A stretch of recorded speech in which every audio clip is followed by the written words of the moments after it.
Pernahkah kamu membayangkan pertemuan dua kekuatan besar dari dunia gaib Nusantara? Di kedalaman Laut Selatan, Prabu Siliwangi, Raja Agung dari Tanah Pajajaran, muncul di Istana Nyi Roro Kidul, membawa sebuah pesan suci. Wasiat yang bisa mengubah nasib manusia dan bumi itu sendiri. Tapi, apa sebenarnya isi pesan itu? Dan bagaimana Sang Ratu Laut Selatan menjalankan tugasnya di tengah dunia yang sudah melupakan alam? Temukan jawabannya di kisah kali ini, dan bersiaplah untuk tersentuh oleh legenda yang penuh makna.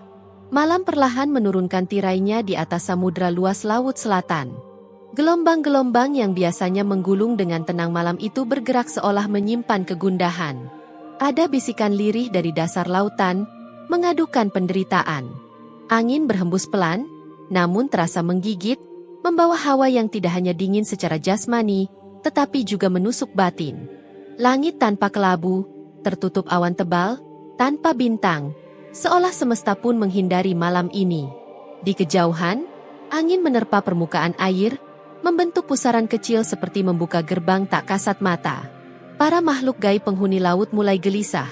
Ikan-ikan besar menyelam lebih dalam, duyung bersembunyi di balik terumbu karang, dan roh-roh penjaga laut berada dalam posisi siaga. Di bawah laut yang gelap, terdapat sebuah istana megah, tak terlihat oleh mata manusia biasa. Dindingnya terbuat dari karang biru yang berkilauan, atapnya dihiasi mutiara laut raksasa, dan pilar-pilarnya bersinar dengan cahaya alami kristal air. Itulah Istana Laut Selatan, kerajaan gaib tempat bersemayam sang penguasa legendaris, Nyi Roro Kidul, Ratu Pantai Selatan. Pada malam itu, ia duduk termenung di singgasana indah yang terbuat dari cangkang kerang raksasa. Tubuhnya berbalut kain sutra laut berwarna hijau toska, mahkota perak menghiasi rambut hitam panjang yang terurai lembut. Namun, malam itu, tak ada kilau anggun seperti biasanya. Nyi Roro Kidul menatap aliran air lambat dari patung naga emas di tengah istana, merasa ada yang berubah. Ia merasakan kekhawatiran yang semakin membelit. Beberapa tahun terakhir, laut semakin gelisah. Setiap malam, bisikan roh-roh laut melaporkan pencemaran, rusaknya karang, hilangnya spesies laut akibat perburuan manusia tanpa henti. Beberapa penguasa kecil laut dan jin pesisir datang mengeluhkan ketidakseimbangan ini. Ratu Laut kita sakit, kata mereka. Namun, apa yang bisa ia lakukan? Sejak dunia manusia semakin menjauh dari dunia gaib, pengaruhnya pun semakin memudar. Banyak yang tak lagi percaya padanya. Seperti penjaga hutan terlupakan yang tetap setia meski tak ada lagi yang menghormatinya. Tiba-tiba, seberkas cahaya muncul dari langit. Bukan cahaya bulan, melainkan sinar putih kekuningan yang menembus langsung ke dasar samudra. Air yang tadinya gelap kini terang. Semua makhluk laut berhenti bergerak. Istana pun hening. Para penjaga istana yang berwujud gaib berlutut, menunduk. Dari pusaran cahaya itu, muncullah sesosok pria tua tinggi, berjubah putih bersulam emas, bertongkat kayu cendana, memancarkan aura wibawa luar biasa. Kakinya tak menyentuh tanah, melayang di atas lantai kristal istana. Inilah Prabu Siliwangi, raja legendaris dari kerajaan Pajajaran. Nyi Roro Kidul berdiri dari singgasananya, matanya terbelalak. Tak percaya sosok itu hadir di hadapannya. Dengan langkah pelan namun anggun, ia mendekat dan berlutut dengan penuh takzim. Kaulah hatur sembah paduka, Prabu. Ucapnya, suaranya bergetar, tak sepenuhnya karena takut, tapi lebih karena haru dan hormat yang mendalam. Prabu Siliwangi menatapnya dengan senyum lembut. Anakku, ucapnya dengan suara berat, namun tenang, mengalun seperti gemuruh petir di kejauhan. Sudah lama kita tak bertemu. Waktu di alam ini tak berjalan seperti di dunia manusia, tapi aku tahu kau gelisah.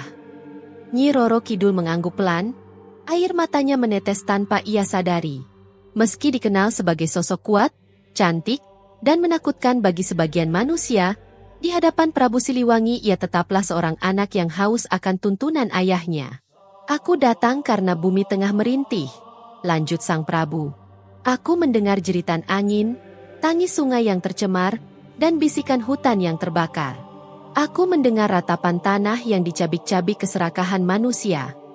Suasana istana semakin sakral, Bahkan laut yang bergemuruh di atas pun menjadi sunyi. Semua makhluk laut menahan napas, mendengarkan pesan dari Prabu Siliwangi, yang datang bukan dengan murka, tetapi dengan beban dan pesan berat dari semesta.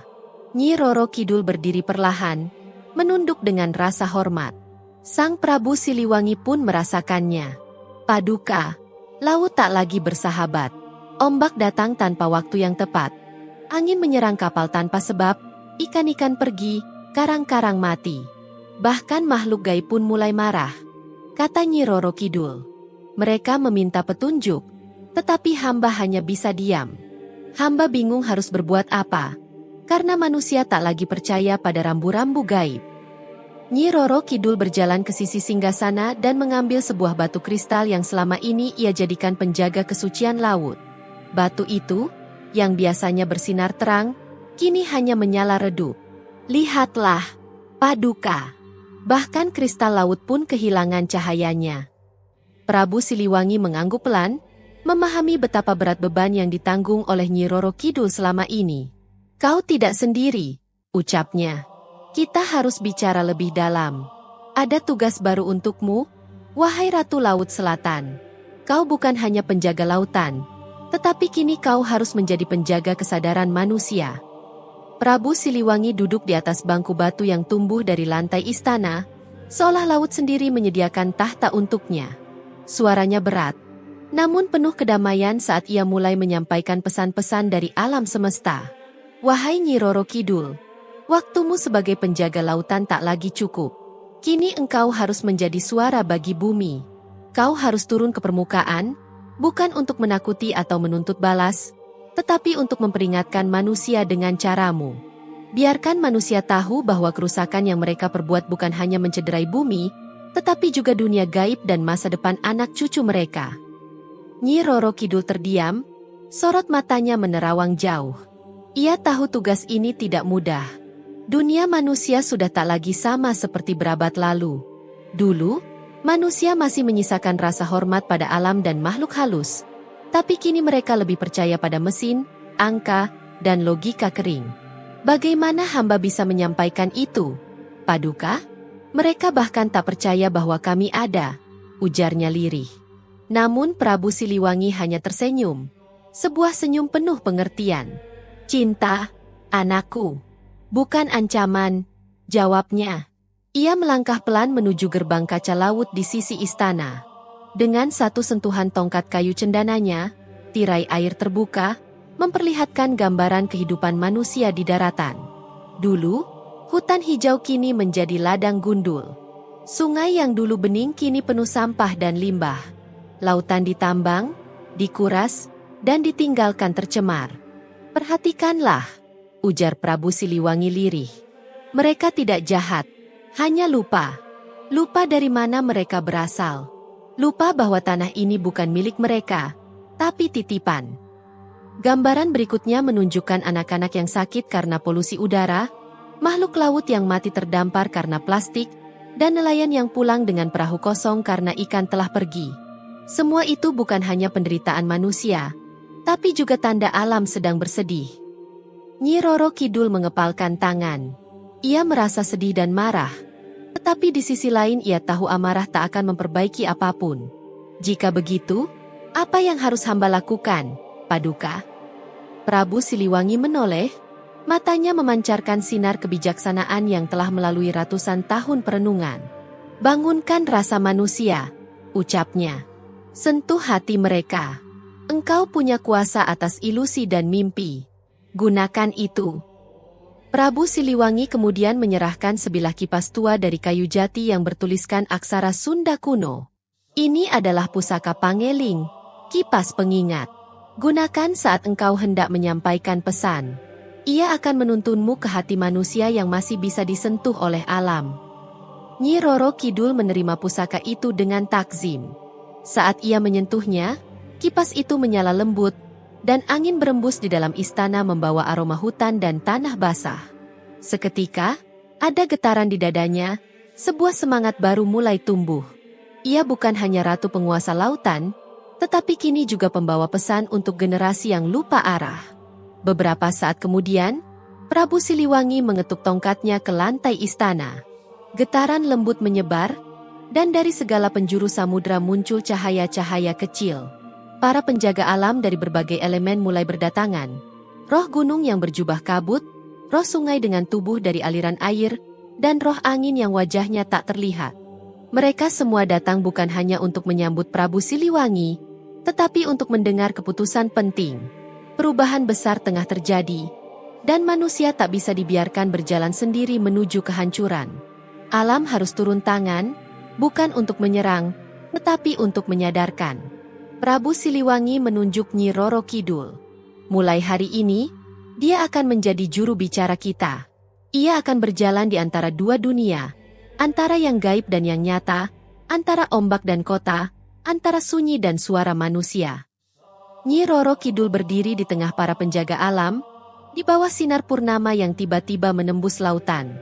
Ia mengangkat pusaka pangeling tinggi-tinggi dan berkata dengan suara lantang, "Demi laut yang luas, demi jiwa-jiwa yang pernah hilang, dan demi bumi yang merintih, aku Nyi Roro Kidul bersumpah akan menjaga keseimbangan, akan menjadi suara peringatan, akan menebar pesan kesadaran, bukan dengan amarah, tetapi dengan kasih." Laut bergetar pelan, seolah mengangguk setuju. Para penjaga alam meletakkan tangan di dada masing-masing. Ikrar itu telah diucapkan, dan perubahan akan dimulai. Prabu Siliwangi tersenyum bangga, melangkah kembali menuju cahaya. Sebelum pergi, ia berkata satu kalimat terakhir yang tertinggal di ruang istana itu untuk waktu yang lama. "Jangan takut pada manusia, anakku. Takutlah jika mereka kehilangan hatinya." Beberapa hari setelah pertemuan agung itu, Nyi Roro Kidul mulai melaksanakan tugas barunya. Ia tahu bahwa untuk menyentuh hati manusia, ia harus menyatu dengan mereka. Maka dengan kekuatan pusaka pangeling, ia menjelma menjadi seorang wanita biasa. Wajahnya tetap mempesona, tetapi bukan dengan kecantikan yang menakutkan. Sebaliknya, ia memancarkan kedamaian. Nyi Roro Kidul pertama kali muncul di sebuah desa nelayan yang hampir punah. Laut di sana tercemar limbah, dan ikan-ikan tak lagi datang. Para nelayan mengeluh, anak-anak kekurangan gizi, dan banyak yang memutuskan untuk meninggalkan kampung halaman mereka. Inilah saatnya Nyi Roro Kidul berjalan perlahan di antara mereka, bukan sebagai ratu, tapi sebagai pengingat. Ia tidak mengungkapkan siapa dirinya. Ia datang sebagai pendatang yang membantu membersihkan pantai, mengajari anak-anak untuk menghargai laut, dan membisiki para tetua desa lewat mimpi agar kembali menghormati laut seperti dulu. Perubahan kecil pun mulai terasa. Beberapa nelayan mulai meninggalkan cara-cara rakus mereka dalam menangkap ikan, menangkap secukupnya dan mulai menjaga terumbu karang dari perusakan. Di malam hari, Nyi Roro Kidul menggunakan kekuatan pusaka pangeling untuk masuk ke dalam mimpi manusia. Ia tidak datang dalam bentuk yang menakutkan, tetapi sebagai wanita berkebaya hijau, berjalan di tepi pantai, memanggil nama-nama mereka dengan lembut. Dalam mimpi-mimpi itu, ia membawa mereka melihat laut dari perspektif makhluk gaib. Bagaimana laut merasakan penderitaannya ketika tercemar, bagaimana ikan-ikan menangis, dan bagaimana hutan mangrove merintih saat dibakar. Seorang pemuda nelayan yang dulu dikenal sebagai perusak terumbu karang, karena menggunakan bom ikan terbangun dengan keringat dingin setelah bermimpi bertemu wanita misterius itu. Dalam mimpinya, wanita itu menggandeng tangannya dan mengajaknya menyelam ke dasar laut, memperlihatkan puing-puing kapal rusak, tulang-tulang ikan, dan suara tangisan anak laut yang kehilangan rumahnya. Sejak malam itu, pemuda itu berubah. Ia mulai mengajak teman-temannya untuk berhenti menggunakan bom ikan dan malah menjadi pelopor konservasi laut kecil-kecilan. Ia tidak tahu siapa sebenarnya wanita dalam mimpinya, namun hatinya merasa tersentuh oleh sesuatu yang lebih besar dari dirinya. Namun, Nyi Roro Kidul tak berhenti di desa. Ia tahu bahwa kerusakan terbesar datang dari kota-kota besar, tempat para pengambil keputusan duduk di balik meja, jauh dari suara ombak. Maka, ia pun menuju kota, dalam wujud seorang wanita muda berwawasan luas. Ia menyamar sebagai aktivis muda yang penuh semangat, hadir di tengah-tengah komunitas pecinta lingkungan, menginspirasi lewat tulisan, dan bahkan memasuki ruang-ruang kekuasaan dengan aura yang sulit ditolak. Setiap ucapannya menyentuh nurani mereka yang mendengarnya. Banyak yang merasa gelisah setelah mendengarkan pidatonya, seolah dibisikkan oleh suara hati mereka yang lama tertidur. Dalam satu kesempatan, ia bertemu dengan seorang pejabat muda yang sebelumnya tak peduli dengan lingkungan. Setelah pertemuan itu, pejabat tersebut mulai mendorong kebijakan baru tentang pelestarian laut, bahkan berhenti menerima uang sogokan dari para pengusaha tambang laut. Lagi-lagi, tanpa mengetahui siapa wanita yang telah menggugahnya. Namun, perubahan yang dibawa oleh Nyi Roro Kidul tidak disukai semua pihak. Di balik dunia gaib, ada entitas-entitas yang senang melihat manusia rusak. Mereka adalah makhluk dari sisi kelam alam, haus akan energi negatif yang mereka serap dari penderitaan dan kerusakan. Mereka mulai mengganggu langkah Nyi Roro Kidul. Dalam mimpi-mimpinya, ia dikejar bayangan-bayangan hitam dan suara-suara yang membisikkan agar ia menyerah. Bahkan beberapa jin laut yang dulu setia padanya mulai terhasut dan memberontak, mengatakan bahwa tugas menyadarkan manusia adalah sia-sia. Namun, Nyi Roro Kidul tak goyah. Ia tahu bahwa terang selalu diiringi gelap. Ia kembali ke Istana Laut, menghadap pusaka Pangeling, dan memperkuat tekadnya. Selama masih ada satu hati manusia yang bisa disadarkan, aku tak akan berhenti, ucapnya dalam doa lirih, penuh kekuatan. Setelah perjalanan panjang, Nyi Roro Kidul kembali ke istananya, duduk di singgasana, memandangi laut yang perlahan mulai membaik. Tak banyak, tapi cukup untuk menjadi harapan. Ombak terasa lebih damai. Beberapa spesies laut yang lama menghilang mulai kembali. Ia tahu bahwa tugas ini tak akan selesai dalam satu malam, bahkan mungkin tidak dalam satu abad. Namun, setiap langkah kecil perubahan dari manusia adalah kemenangan bagi alam. Ia memejamkan mata dan mengirimkan doa ke seluruh penjuru samudra. Wahai angin, sampaikan pesanku. Wahai ombak, bisikkan nasihatku. Wahai laut, jadilah rumah bagi yang sadar. Dan wahai manusia, ingatlah bahwa bumi bukan warisan dari leluhurmu, tetapi titipan untuk anak cucumu. Di dalam kesunyian laut malam itu, ada harapan yang menyala. Sebuah cahaya kecil yang lahir dari tekad seorang ratu dan warisan seorang raja agung, Prabu Siliwangi, yang telah membangkitkan kembali tugas suci bagi penjaga alam semesta. Di alam yang tak bisa dijangkau oleh mata manusia, Prabu Siliwangi berdiri di atas puncak Gunung Padang yang gaib. Dari sana, ia menyaksikan perjalanan Sang Ratu Laut Selatan. Wajahnya tetap tenang, tetapi dalam diamnya, tersimpan haru dan kebanggaan. Ia tahu bahwa Nyi Roro Kidul telah melewati ujian yang berat, lebih berat dari pertempuran fisik, karena ini adalah perang batin, perang melawan keputusasaan dan kesombongan manusia. Namun Sang Ratu tidak menyerah. Ia memilih jalan sunyi, jalan cinta. Sebuah jalan yang sering dianggap lemah, tapi justru memiliki kekuatan untuk menembus dinding hati manusia yang paling keras. Dari kejauhan, Prabu Siliwangi meniupkan angin suci lewat tongkatnya. Angin itu melesat cepat, melewati gunung, sungai, hutan, dan samudra, hingga tiba di Istana Laut. Ia membelai lembut wajah Nyi Roro Kidul, seperti sentuhan seorang ayah. Tak ada kata-kata, namun Sang Ratu tahu, beliau melihat. Dan beliau bangga. Perubahan yang dimulai dari sebuah desa nelayan dan laut yang sekarat perlahan menjalar. Cerita tentang seorang perempuan misterius yang membangkitkan kesadaran menjadi legenda baru di pesisir. Masyarakat menyebutnya dengan berbagai nama. Perempuan hijau, putri laut, pembawa harapan, atau ibu ombak. Tanpa mereka sadari, mereka tengah menyebut sosok yang selama ini hanya dianggap mitos. Namun kini, dalam kisah mereka, Nyi Roro Kidul bukan hanya penjaga gaib lautan. Ia adalah pelindung bumi, penjaga hati nurani. Bukan sekadar ratu kerajaan gaib, tetapi pelita dalam gelapnya kerakusan manusia. Legenda ini menyebar hingga ke kota. Anak-anak sekolah mulai dikenalkan pada cerita rakyat yang tak hanya mistis, tapi juga penuh pesan moral.